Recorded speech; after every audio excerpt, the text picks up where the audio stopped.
Hello guys, welcome back. In this video, I will show you how to change display name in TikTok. TikTok also lets you make change to the display name.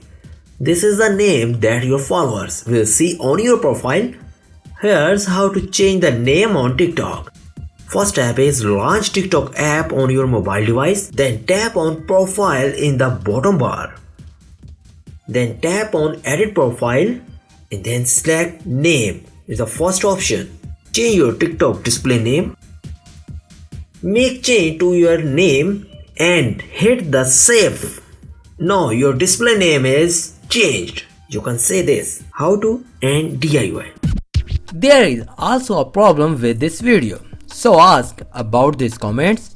Any problem related to social media and internet, let them know in the comments bar so that a video can be made on it. Please like this video and subscribe our channel and press icon for any updates and notifications.